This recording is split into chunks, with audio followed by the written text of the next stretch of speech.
Feature Soaked in Hopes by Sean Maniego.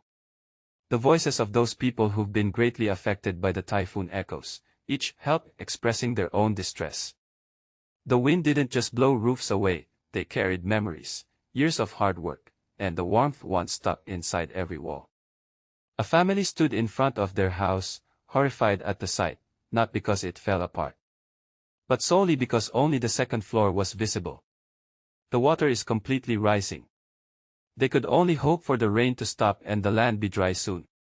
For a week, the nation was drenched in rain as Typhoon Krising, Dante, and Imang swept across the country, one after another. Roofs were peeled away like paper. Trees, once standing tall, now lay broken on the ground, as if nature itself had fallen apart. But what stung deeper wasn't just the damage. It was the memory. The name Imang didn't just arrive with rain and wind, it came with a heaviness only memory could carry. For people in Pangasinan, it was a name they've heard before. A name that once ripped through their province in 2009, leaving broken homes behind and a silence that stayed long after the skies cleared. And now, more than a decade later, it felt like the past had come knocking again, not with a warning, but with force. This time, 26 lives were taken.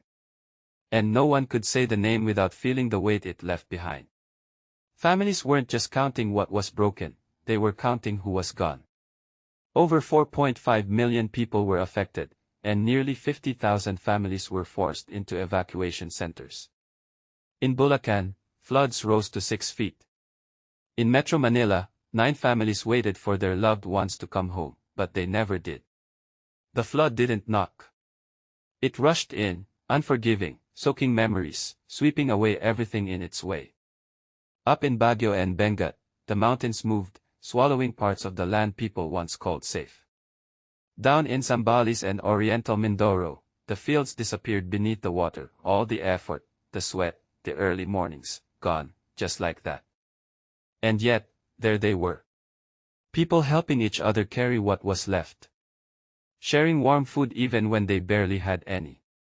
Holding hands even when they didn't know each other's names. It wasn't loud. It didn't make headlines. But it was there, that quiet kind of strength we've always had. 3 storms passed within a short time, yet we still stand tall.